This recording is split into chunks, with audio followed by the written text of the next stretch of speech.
नमस्कार दोस्तों, लीगल गुरुकुल में आपका फिर से स्वागत है।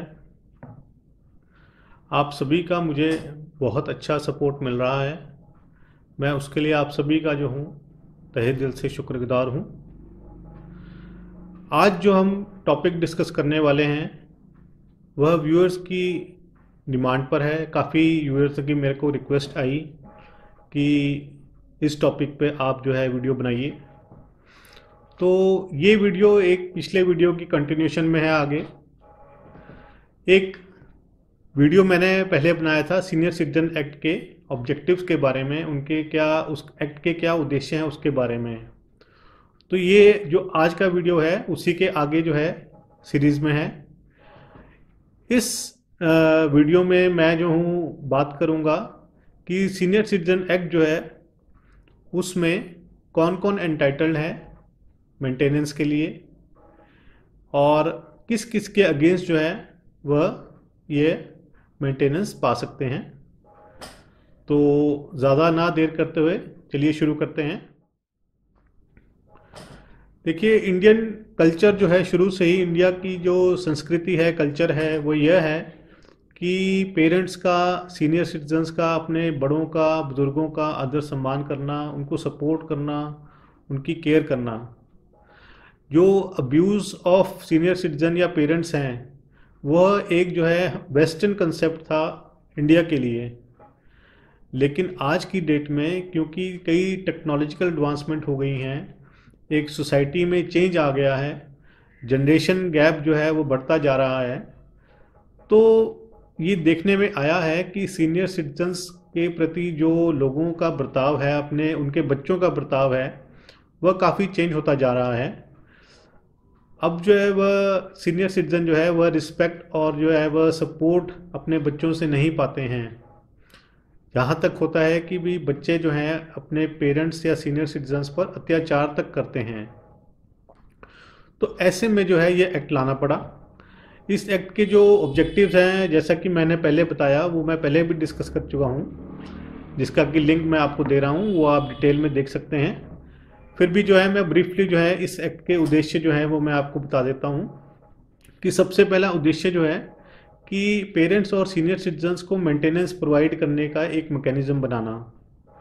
कि एक ये एक्ट बना है तो एक्ट के अंदर ही वो मैकेनिज्म बनाया गया है जिससे कि पेरेंट्स और सीनियर सिटीजन जो हैं मेंटेनेंस पा सकें। कैसे पाएँ, किससे पाएँ, ये सारा मैकेनिज्म के अंडर आता है। तो सबसे पहला तो यही ऑब्जेक्टिव है इस एक्ट का।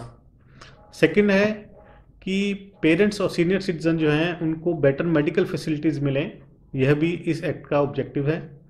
थर्डली कि जो उनकी लाइफ है और जो उनकी प्रॉपर्टी है उसकी प्रोटेक्शन हो, क्योंकि ये एक्ट का मेन पर्पज़ यही है कि उनको मेंटेनेंस मिले और उनकी लाइफ एंड प्रॉपर्टी जो है वो प्रोटेक्ट हो, जिससे भी उनको खतरा है। और फोर्थली जो है कि हर डिस्ट्रिक्ट में जो है सीनियर सिटीजन होम या ओल्ड एज होम जो हैं वह सेटअप किए जाएं। यह स्टेट गवर्नमेंट की जिम्मेवारी इस एक्ट में दी गई है।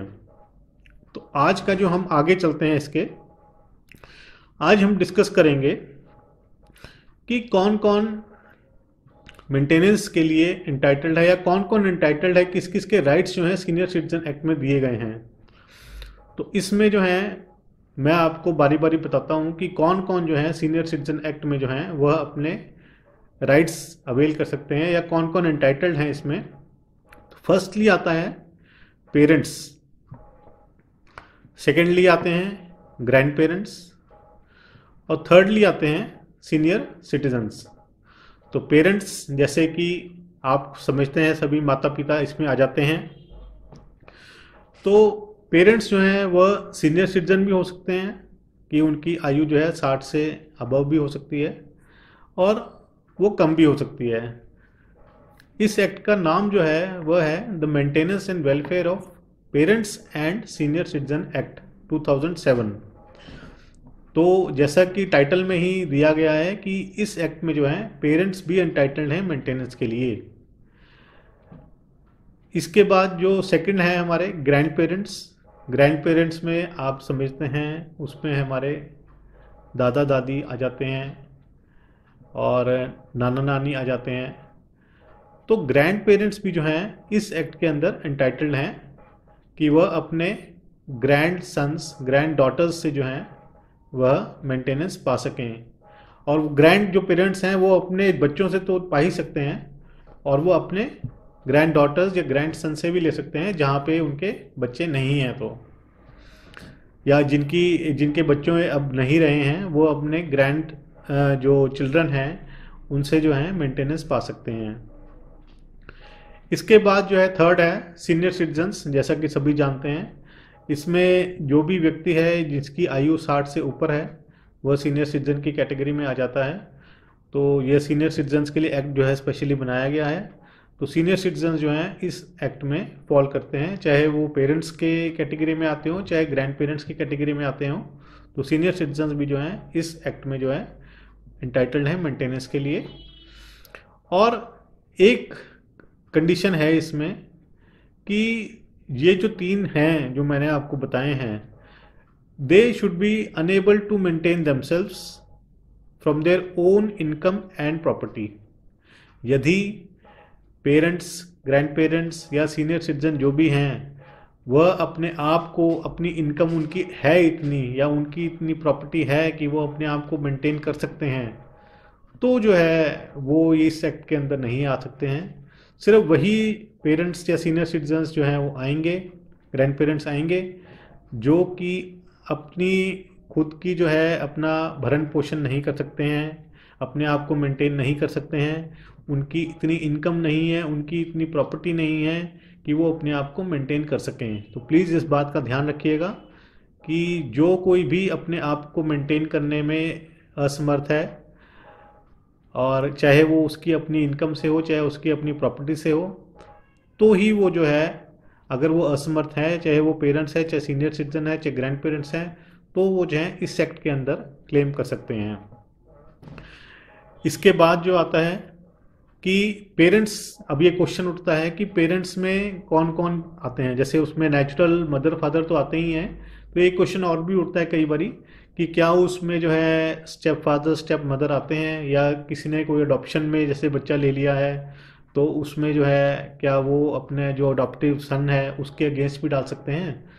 तो इसका जो सिंपल आंसर मैं आपको दूंगा, ज़्यादा मैं टेक्निकल उसमें नहीं जाऊंगा। इसका सिंपल आंसर है कि यस, कि चाहे वो अडॉप्टिव पेरेंट्स हों, चाहे नेचुरल पेरेंट्स हों, स्टेप फादर हो, स्टेप मदर हो, सौतेले पिता हों, सौतेली माता हों, अडॉप्टिव पेरेंट्स हों, तो ये सभी जो हैं इंक्लूडेड हैं पेरेंट्स की कैटेगरी में, ग्रैंड पेरेंट्स की कैटेगरी में, सीनियर सिटीजन की कैटेगरी में। वो किसी भी कैटेगरी में आते हों, अगर वो चाहे अडॉप्टिव हैं, चाहे नेचुरल हैं, चाहे स्टेप हैं, वो सभी जो हैं एंटाइटल्ड हैं मेंटेनेंस के लिए इस एक्ट के अंदर।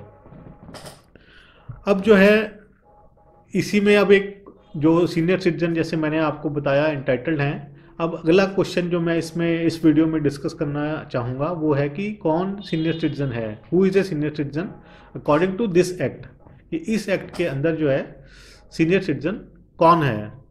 तो उसके लिए 2 कंडीशंस दी गई हैं कि सबसे पहला तो है कि वो भारत देश का सिटीजन होना चाहिए।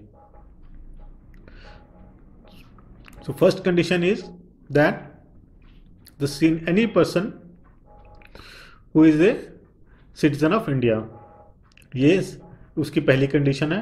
और दूसरी है who has attained the age of 60 years और above, कि जिसकी 60 साल की आयु या उसके ऊपर की आयु है, वह जो है, अगर ये दोनों कंडीशन फुलफिल होती हैं तो वह जो है इस एक्ट के हिसाब से सीनियर सिटीजन कहलाएगा या माना जाएगा।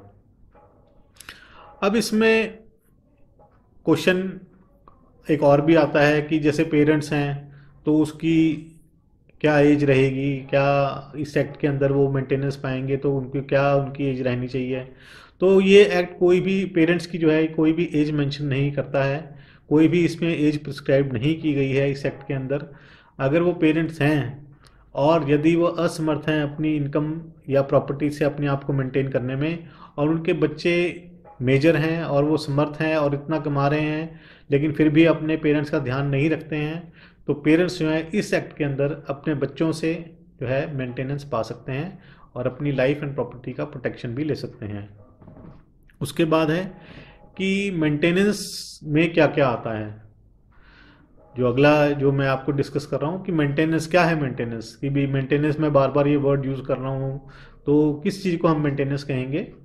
तो मेंटेनेंस जो बेसिकली है ये फूडिंग है, जैसे food, clothes, residence, medical attendance, treatment, जो भी बेसिक नीड्स आती हैं हर एक इंसान की, उसको हम जो है जिससे कि वो अपने आप को एक नॉर्मल ज़िंदगी जी सके, उसको हम मेंटेनेंस कहेंगे।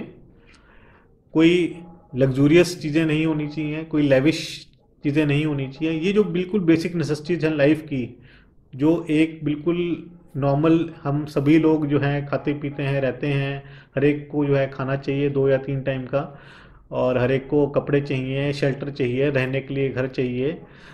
तो चाहे वो रेंटल हो चाहे जैसे भी हो, तो और उसके अलावा जो है मेडिकल फैसिलिटीज़ चाहिए, day to day expenditure, household expenditure होते हैं, किचन एक्सपेंडिचर होते हैं। तो इस टाइप की चीज़ें जितनी भी हैं वो जो है मेंटेनेंस में आती हैं, जो आपकी डे टू डे लिविंग, और या जो कहेंगे हम उसको कि एक जो घर का खर्चा जैसे कहते हैं हम चलाना होता है, कि जिसमें सभी चीज़ें हम इंक्लूड करते हैं। उसमें हम अपना ट्रीटमेंट, अपना जो है दवाइयाँ, अपना आना जाना, अपना कहीं पे खाना पीना, तो ये सभी चीज़ें जो हैं मेंटेनेंस में आती हैं।